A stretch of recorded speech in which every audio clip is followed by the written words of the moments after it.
So ek begin vanoggend met Efesiërs 4 vers 22 tot 5 vers 1, maar voordat ek dit lees, gaan ek eers net vir ons vers 1 lees. En ons gaan sien, ons gaan vanoggend leer om anders te doen, met ander woorde, om anders te leef, om anders te wandel op hierdie aarde, moet ek eers anders dink. Het begin hier by die kop. So vers 1 sê, daarom spoor ek julle aan, ek wat ter wille van die Here 'n gevangene is, om so te leef, dat julle die roeping waarmee julle geroep is, waardig is. En julle gaan sien, ek het daar klein vir julle gesê, die ou vertaling sê, laat jou lewenswandel in ooreenstemming wees met die roeping. Nou weet julle wat ek wil hê julle moet hier verstaan, is daai woord waardig, beteken, laat dit gewigtig wees.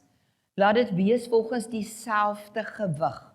En die prentjie wat ek en jou in ons koppe moet hê, is 'n skaal. Aan die een kant van die skaal is die roeping van die Here. Ons gaan nou sien wat daai roeping is. So die roeping van die Here is aan die een kant van die skaal, en daai skaal tiep so, want daai roeping is gewigtig. Dis waardevol, dis kosbaar. En aan die ander kant van die skaal is my en jou praktiese lewenswyse, hoe ek en jy leef. En Paulus leer vir ons, maar daai twee moet in volmaakte balans wees. Dit beteken dat wat ek sê, die belydenis van my mond, dit wat ek bely ek glo, moet dieselfde waarde hê as die roeping van die Here. My lewenswyse, hoe ek loop op hierdie aarde, moet dieselfde wees volgens die roeping van die Here. So wat is hierdie roeping? Ons kry hierdie roeping in 1 Korintiërs 1 vers 9. Ek weet, ek en jy wil graag weet, maar wat is die Here se persoonlike roeping op my lewe? Wat wil hy hê ek moet vir hom doen? Ek wil so graag 'n persoonlike roeping hê, en jy het een, ek verseker jou. Maar weet jy waar begin ons roeping? Ons almal se roeping. Dit is 1 Korintiërs 1 vers 9. God is getrou deur wie julle geroep is tot die verbondenheid. Weet julle wat sê die Engelse Bybel? Die woord wat ek en jy beter verstaan. To the fellowship. Die verbondenheid met sy seun Jesus Christus. Ons Here, ek en jy is geroep om te fellowship met die Here. Ek wil hê jy moet die prentjie in jou kop hê van 'n driebeenresies. Ek en jy is vasgemaak aan Jesus. Dis eintlik nog meer intiem as dit, want hy's eintlik binne in ons, né? Maar terwille van die feit dat ons moet verstaan dat ons moet in pas kom en in pas bly met Jesus, wil ek jy moet dink aan 'n driebeenresies. So ons sien dat om te lewe, die Bybelse begrip daarvan is om te wandel, om 'n reis mee te maak saam met Jesus. En ons sien dat dit God se plan van die begin af was, want wat leer ons oor die tuin van Eden? God het gewandel saam met Adam en Eva. Dit het my nog altyd gefascineer om te dink, hulle het die voorreg gehad, om in die aand, maar die lekkerste ding is, ek en Heinrich in die aand, gaan om die blok of 2 blokke of 3 blokke gaan stap. Dit is my lekker om saam met hom te stap, en dan gesels ons lekker. Stel jou voor om saam met die Here te gaan stap, in die koeligheidjie van die aandwind. Maar dis die voorreg, dis die calling, dis die roeping op my en jou lewens, om in intimiteit met hom te wandel, oral waar ek en jy gaan. En daarom praat die Bybel ook, wandel ooreenkomstig met die roeping, soos ons nou gesien het, volgens dieselfde gewigseenheid. Wandel deur die geloof. Die Bybel leer ons wandel deur die gees en nie deur die vlees nie. Want as ek en jy in die vlees wandel, dan wandel ons nie volgens dieselfde gewigsmaat van die roeping nie. Dis wat ek wil hê, dat ek en jy moet verstaan. Dit beteken, ek en jy moet leef soos wat Jesus sou geleef het. Anders is ek en jy nie in pas met hom in die driebeenresies nie. En dan raak Paulus baie prakties en hy verduidelik, en ek gaan dit nie lees vir ons nie, maar julle kan gaan sien, hy raak prakties en hy sê, dit beteken om nederig te wees, om saggeaard en verdraagsaam en geduldig te wees, dit sê hy in vers 2. In vers 3 sê hy, dit beteken om eensgesind te wees, om nie altyd dwarstrekkerig en julle weet daar's verhoudings wat contentious is, né? Julle verstaan wat ek daarmee bedoel. Dis altyd op die persoon teen jou werk en daar's altyd jy skuur aanhoudend skouers. Nee, dis nie die roeping nie. Al is ons verskillend, al het ons verskillende gawes, en dit sê juis, dis wat Paulus daarna sê, hy praat van die verskeidenheid van die gawes, ten spyte daarvan dat ons verskillend dink, ten spyte daarvan dat ons verskillende opinies het, dat ons verskillende gawes het, moet ons steeds eensgesind kan wees, en dis moontlik, maar dit is net moontlik as ons in pas bly met die Here. As ek die hart van die Here vir daai persoon het, dan wil ek nie so teen die persoon stry nie. Ek dink onmiddellik aan Jakob en Esau wat in Rebekka se baarmoeder met mekaar in stryd was, né? Dit is daai contentious spirit wat die hele tyd wil stry en beklei en die een wil daai kant toe, maar die een wil daai kant toe. Nee, ons moet eensgesind wees. Dan sê hy, sodat ons tot volwassenheid in Christus kan kom, sê hy in vers 13. Wat sê dit vir ons, as ons so dwarstrekkerig is en ons beklei die hele tyd met iemand, of dit nou iemand by die werk is, of dit iemand in jou huis is, of dit jou lewensmaat is, of dit 'n vriend is, of dit iemand in die geloofsfamilie is, dan sê dit eintlik moet ons nog 'n bietjie groei. Ons moet die Here vra om ons te laat groei. En dan sê hy, sodat ons kan standvastigheid bereik. Standvastigheid is waar jou voete geplant is en jy's onbeweeglik. En hy praat van sodat jy nie rondgeslinger kan word nie. 'n Skip of 'n boot wat nie geanker is nie, gaan saam met die wind en die branders vat om daai kant toe en die branders vat om daai kant toe. Maar as ek en jy standvastig is, dan is ons geanker in die Here. En die storms kan maar kom, ons bly geanker in die Here. So nou kom ons by die gedeelte wat ons gaan begin saam lees, en dit is Efesiërs 4 vers 17 tot 5 vers 1. En ek gaan lees en iets sê en lees en iets sê, dis altyd vir my die maklikste, want dan is dit wat ons gelees het vars. Dit sê en bevestig ek dan in die Here, julle moenie soos die heidene met hulle niks beduidende gedagtes leef nie.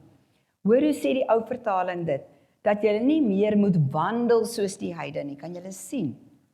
Niks beduidende gedagtes is deel van die ou lewe, die manier hoe ek en jy eers die lewenspad geloop het.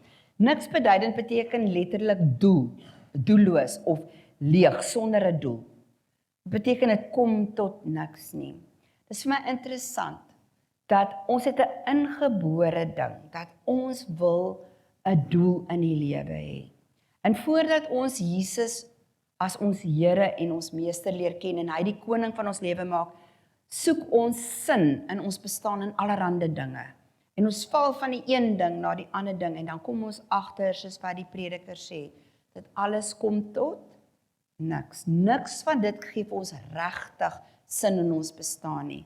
Dis eers wanneer ons Jesus werklik koning van ons lewe gemaak het en ons leef met hom as ons koning, wat ons 'n sinvolle bestaan in Jesus het. En dan vertel hy vir ons ook in Efesiërs 2 vers 1 tot 3 hoe ons lewenswyse soos ons denkwyse leeg was, hoe dit eers was. Hy sê julle was dood deur julle oortredings en julle sondes waarin julle van tevore geleef het, volgens die bose lewenswyse van hierdie bedeling. Dit is die lewenswandel, né? Dis weer daai lewenswandel wat leeg was. Die bedeling van hierdie wêreld, soos wat die res van die wêreld wat die Here nie ken nie leef. Volgens die heerser oor die mag van die lig. Wie is dit? Die duiwel, Satan homself, die heerser van die gees wat nou aan die werk is onder die seuns van ongehoorsaamheid. Dit is maar net 'n mooi manier om te sê, hulle wat nie aan die Here behoort nie. Ons almal het van tevore soos hulle opgetree. Ons was ook so. Toe ons die begeertes van ons sondige aard en van ons gedagtes uitgeleef het. Kan jy sien hoe belangrik is jou gedagtes? Hier leer Paulus vir ons, hoe leef ek en jy? Ons leef volgens dit wat ons dink. Ons kan nie die twee van mekaar losmaak nie. As ek verkeerde negatiewe gedagtes bedink, gaan ek hulle leef ook. En my mondhoeke gaan aftrek en ek gaan so deur die lewe gaan. En die wêreld gaan dit sien. Waar kom daai mondjie vandaan en daai negatiewe gedagtes en daai negatiewe lewenswyse, negatiewe lewensuitkyk kom van die negatiewe gedagtes wat ek bedink het. Ek leef volgens wat ek dink. Sluit mooi aan en ons gaan nou weer daarna toe terugkom, so gaan dit nie nou vir ons lees nie, maar julle sal onthou dat Heinrich wat deel 1 van die vernuwe denke gedoen het, gepraat het oor Romeine 12 vers 1 waar hy dan sê: julle moenie aan hierdie sondige wêreld gelyk word nie, maar laat God julle verander, hoe? Deur julle denke te vernuwe. Ons moet hom toelaat, hy gaan dit nie van self doen nie.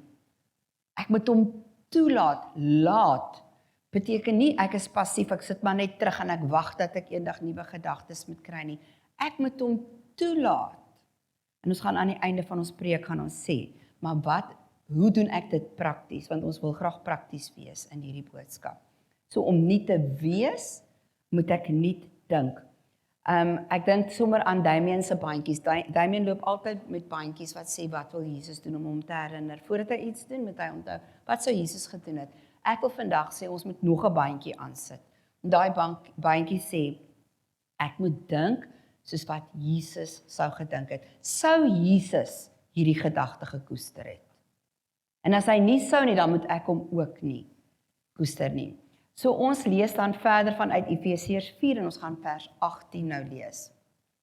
Hy sê hierdie mense, ons moet nie wees soos die heidene met hulle niks beduidende gedagtes nie, want hulle denke is verduister. Hulle is vervreem van die lewe met God. Hulle wandel nie saam met hom nie, omdat hulle onkundig is deur die hardheid van hulle harte. Hierdie versie help ons te verstaan hoekom dit vir ongelowiges moeilik is. Hoekom vir ons maak die dinge van die Here so sin. En nou wil ons met hulle praat, maar hulle verstaan dit nie. Hoekom? Paulus sê die lig is nie aangeskakel nie. Hulle harte is verduister, hulle denke is verduister. Die Heilige Gees moet die lig aanskakel. Hulle verstaan nie. Hulle is vervreem, hulle is ver van die lewe van God. Hulle is onkundig oor hom. Hulle het nie die kapasiteit om te verstaan nie. Vers 19. Omdat hulle gevoelloos geword het, dis hoekom hulle nie verstaan nie, gevoelloos geword het, het hulle self oorgegee aan losbandigheid, om onversadigbaar allerhande onrein dade te pleeg. Dis wat ons in die wêreld sien, en dat ek ons jog, dit gaan van slegter na slegter, meer pervers na meer pervers.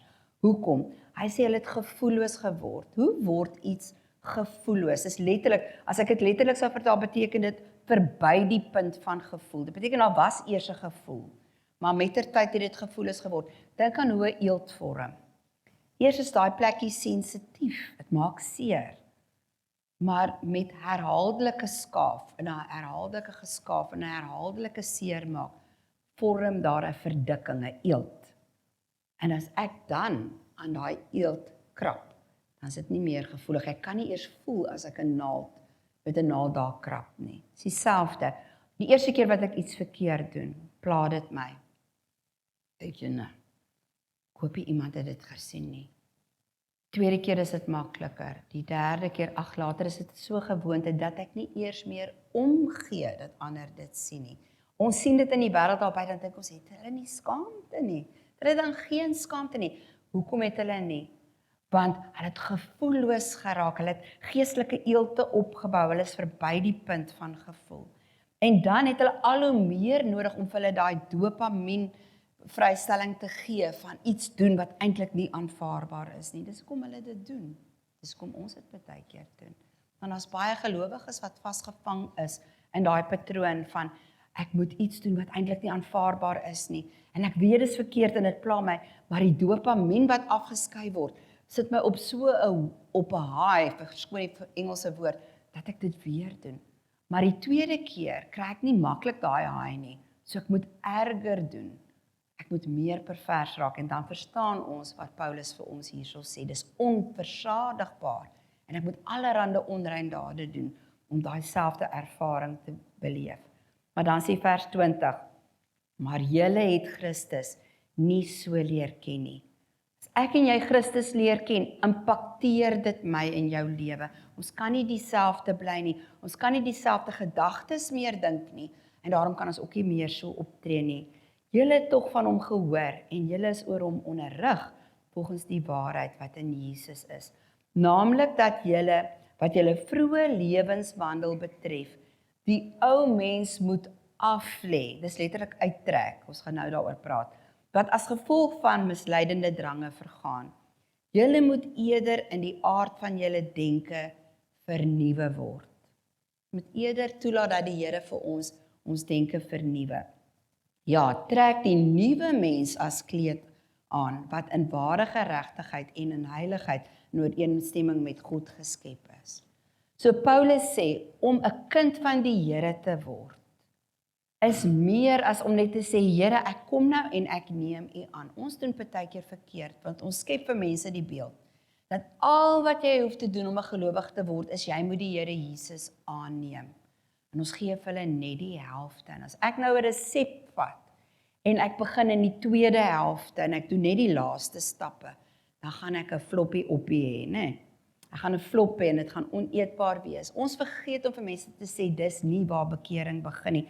Dis nie waar die lewe met Christus begin nie.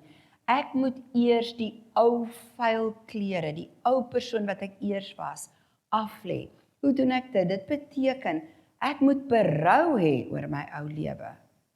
Ek moet erken en bely wie ek was en wat ek gedoen het. I must own up, né? Ek moet vir die Here to come clean, sê die Engelsman. Ek moet vir hom bely wie ek was en wat ek gedoen het en wat ek in vasgevang is op daai oomblik. Ek hoef nie eers daarmee te deel en dan vir hom te sê, o Here, wanneer ek opgeruim het en ek beter is, kom ek hier. Nee, dis nie wat dit beteken nie. I come warts and all, maar dan erken ek daai dinge. En dan vra ek hom om vergifnis. Dan eers is ek gereed om hom aan te neem. Dit is baie belangrik dat ons dit weet.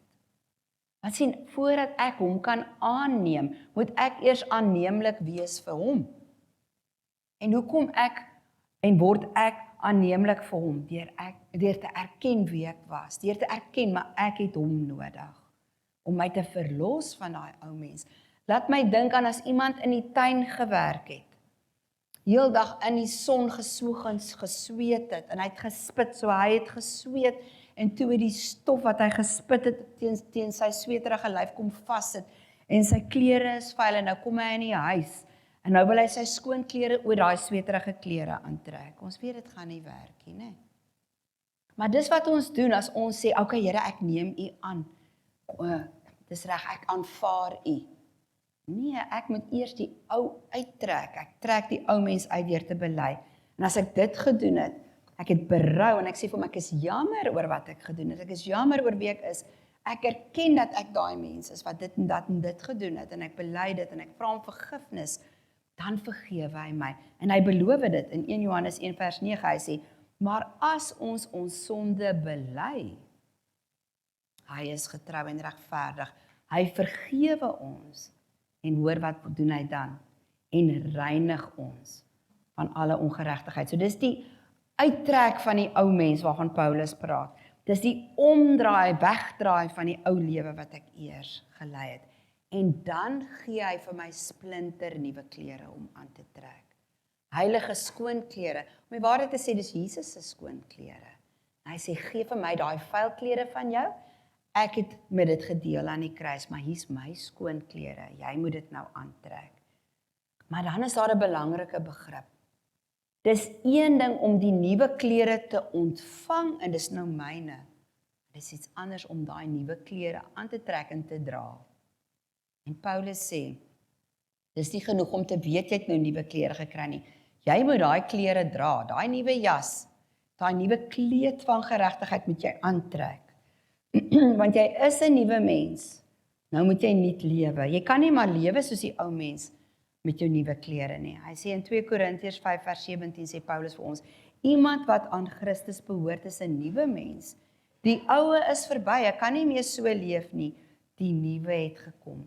So leef dan as die nuwe mens en los die ou mens daar waar hy dood en begrawe is, onder die doopwaters. Dis hoekom ons iemand doop, eers wanneer hy tot bekering gekom het.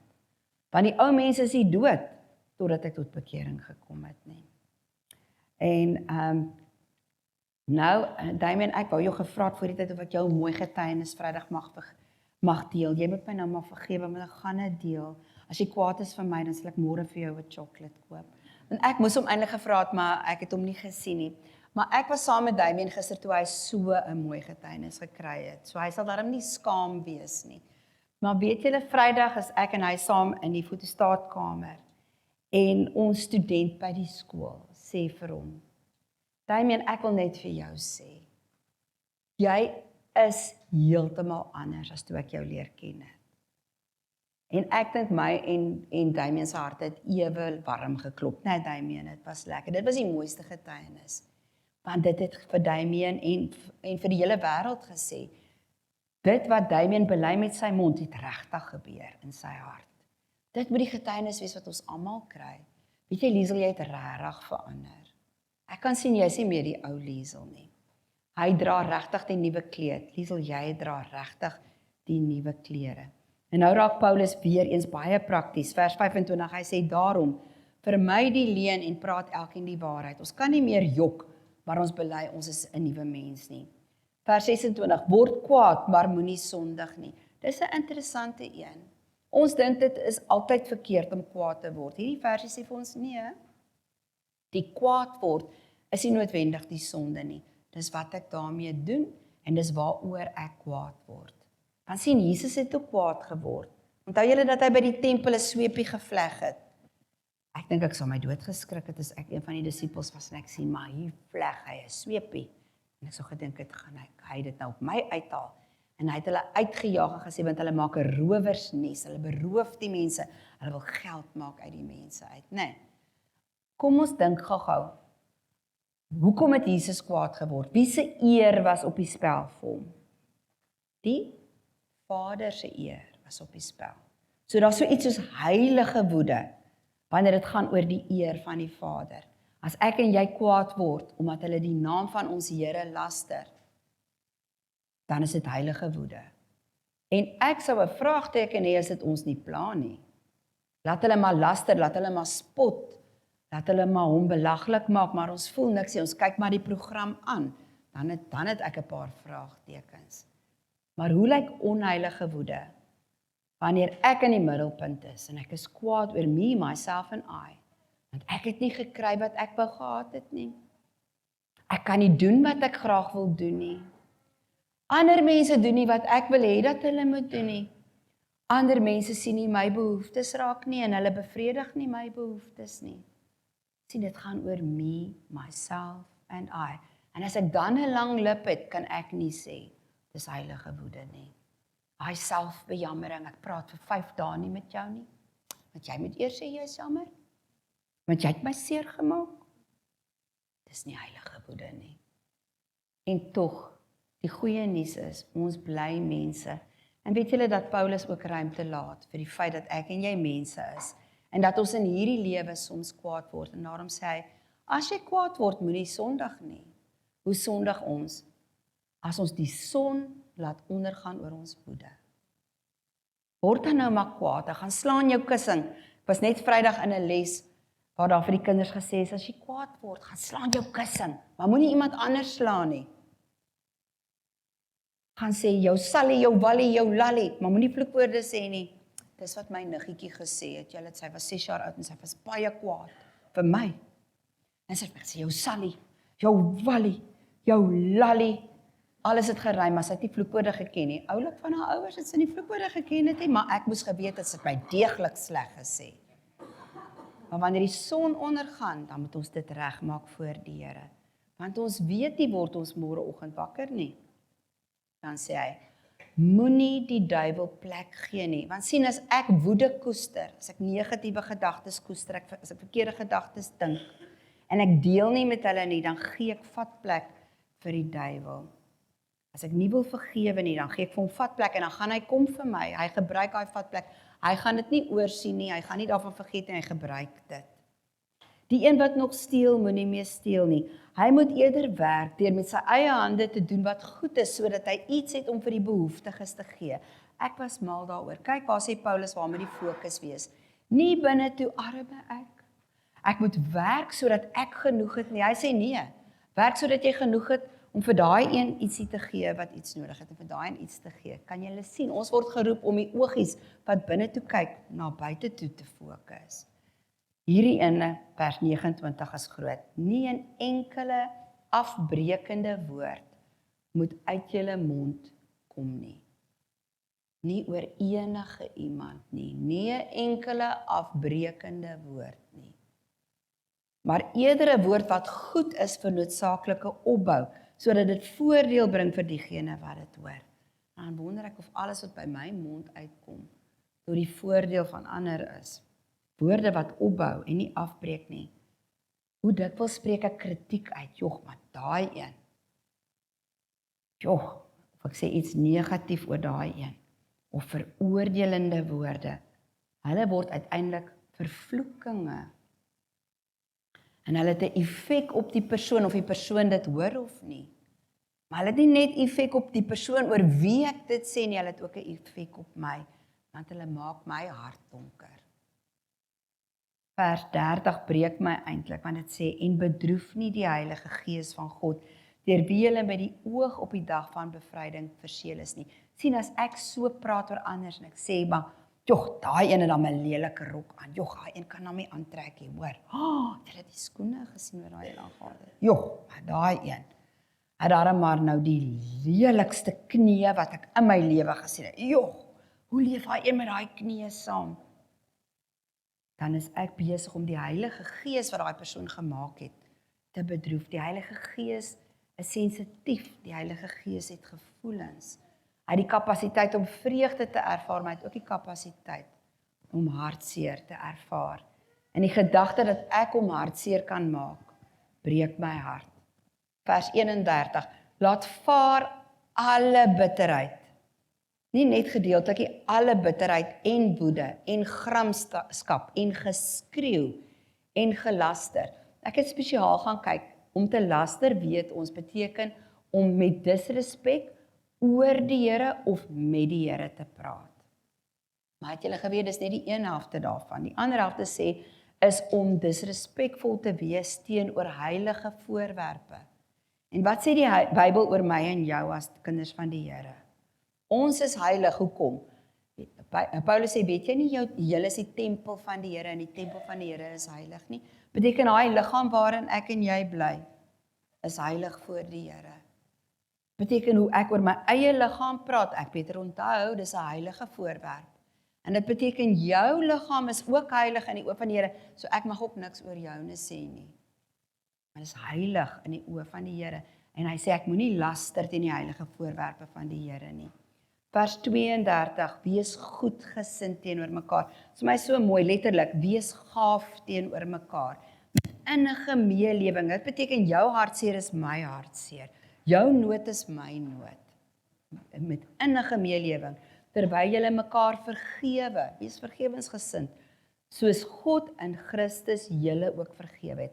As ek nie self kan vergewe nie, dan gaan hy my ook nie vergewe nie. As ek nie kan lenient wees of gracious wees teenoor jou nie, gaan hy dit ook nie teenoor my wees nie.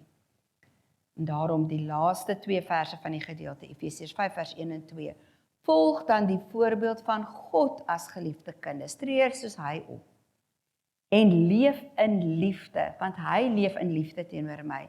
Net soos Christus ons liefgehad en homself ter wille van ons oorgegee het as 'n offergawe aan God, as 'n offerande met 'n aangename geur.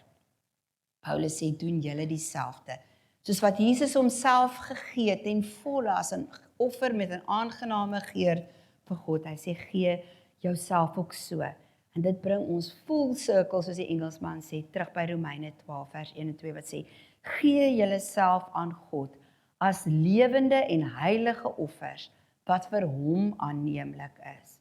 Dit is die wesenlike van die godsdienst. En hoe doen ons dit?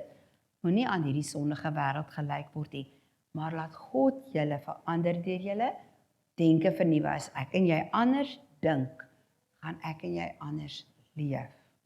En dan gaan hy ons instuur in hierdie wêreld in. En hy sê, gaan leef as 'n nuwe skepsel. Gaan dink nie, gaan leef nie. Ryk lekker. Hy gaan ons instuur tussen ander mense en hulle gaan sê, daar's iets anders omtrent jou. Soos wat daar van Damien gesê word, was met die mooiste ding, dat Damien dit kon hoor. Damien, jy's anders. Damien, jy het verander.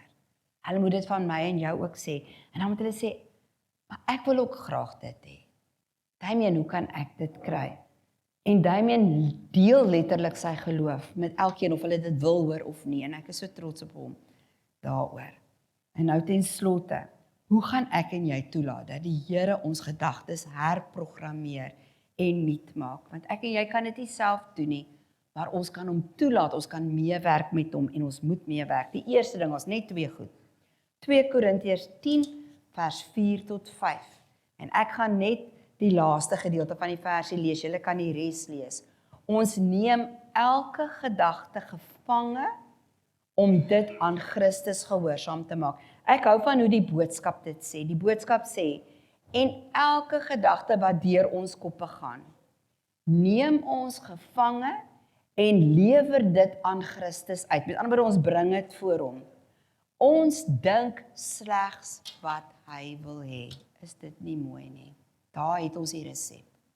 As daai negatiewe gedagte kom, wat vir my sê, my lewe is sinneloos. My lewe beteken niks. Daar's nie hoop vir my nie.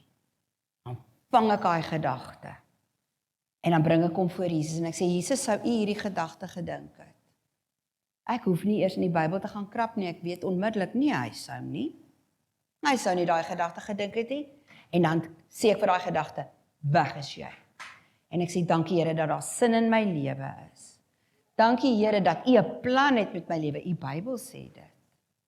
Kan julle sien? Ek en my maat gister 'n heerlike gesprek oor presies hierdie ding gehad. In ons almal se liggaam is daar kankerselle. Maar ons het nie almal kanker nie. Hoe gebeur kanker?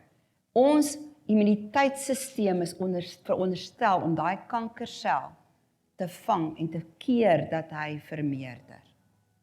Dat hy dupliseer en weer dupliseer en uiteindelik 'n gewas word. Nou ons het nie beheer oor liggaamlike kanker nie, maar geestelike kanker het ons beheer oor. Hier is die resep.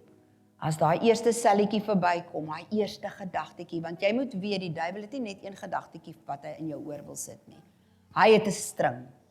En die een lei tot die volgende een. En ek raak nog 'n bietjie meer moedeloos. En daai ene lei tot nog een. En hy herinner my aan nog een. En ek krimp in een en later lê ek op die grond en ek het eers die moed om op te staan nie. Maar as ek gedeel het met daai eerste een en ek het hom gevang en ek het hom voor Jesus gebring, ek lewer hom aan Jesus uit. Jesus sou u dit gedink het. Want ek dink net wat hy wil hê. Dis die eerste deel. Die tweede deel vind ons in Filippense 4 vers 8. En dis die laaste wat ons gaan lees. Verder broers, alles wat waar is, alles wat eerbaar is, alles wat reg is, alles wat rein is, wat skoon is, alles wat lieflik is, alles wat lof verdien, ja, watter deeg of watter prysenswaardige saak dit daar ook mag wees, rig julle gedagtes daarop. So ek deel met die ene wat nie in lyn is met Jesus se gedagtes nie. En dan doelbewus sê ek, Here, wat wil u hê moet ek dink? As die Here vir my wil herinner aan iets leliks wat iemand gedoen het, dan sê ek, Here, wys my iets moois omtrent daai persoon. En ek beloof vir julle uit persoonlike ondervinding, hy's getrou. En as daai persoon dalk nie meer lewe nie, dan het ek nog steeds die voorreg om vir die Here te sê, Here, wys my wat u vir my wil leer deur hierdie ding. Want daar is 'n les in. Iemand het net vandag vir my gesê, Lisinda sê altyd, en ek gedink, Lisinda, jy's 'n voorbeeld vir ons in vele opsigte en ook in hierdie een. As iets gebeur wat hondsleg is nie wat sy wou gehad het nie, dan sê sy vir die Here, Here, wys my wat u vir my hierdeur wou geleer het. Rig jou gedagtes daarop, daar's 'n positiewe ding wat die Here hierdeur wou in jou lewe wou doen. En die versie sluit af met, wat julle van my geleer het, dis Paulus wat aan die woord is, en ontvang en gehoor en in my gesien het, hou aan om dit te doen. Dit sê vir ons, Paulus het gewandel in al hierdie goed. Beteken dit niks slegs het in Paulus se lewe gebeur nie? Niemand het ooit iets aan Paulus gedoen nie. Paulus was nie partykeer ook mismoedig nie. Hy vertel ons in die Bybel van waar hy tot die dood toe mismoedig was. Maar hy het nie daai gedagtes toegelaat om die oorhand oor hom te kry nie. Hy het hulle gevang. Hy het hulle onderwerp aan Jesus.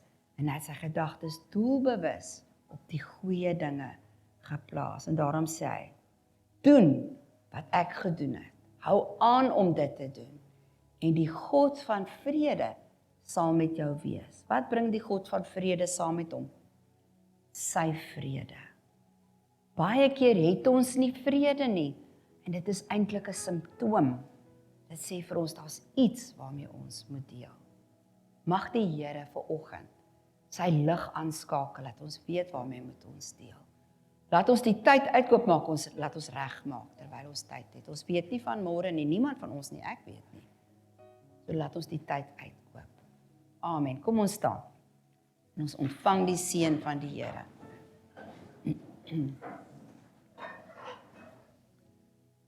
Here, vanoggend kom bely ek in die eerste plek, en ek glo daar sal mense saam met my wees wat wil kom bely, dat ons nog nie kan sê wat Paulus sê.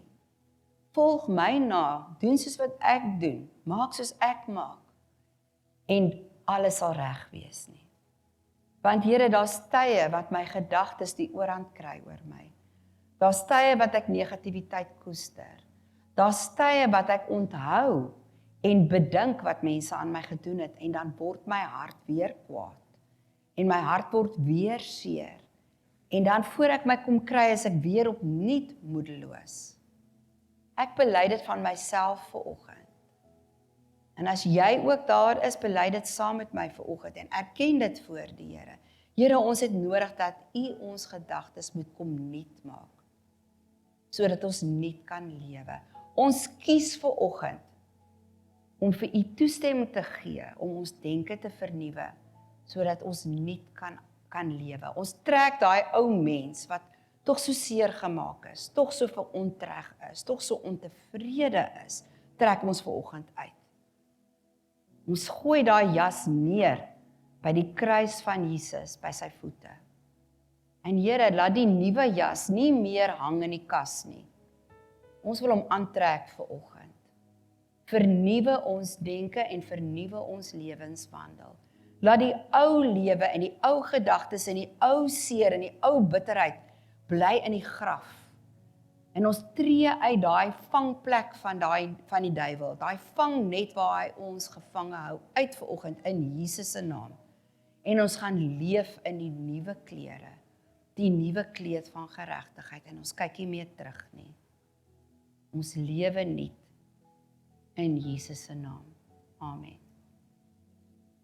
Die Here wat gedeel het met my in jou verlede, is met jou. En hy is nie net die God van vrede nie, hy is die God wat vrede gee. Hy het vir jou 'n nuwe kleed gegee, gaan leef in sy vrede, gaan lewe in sy nuwe lewe. Amen.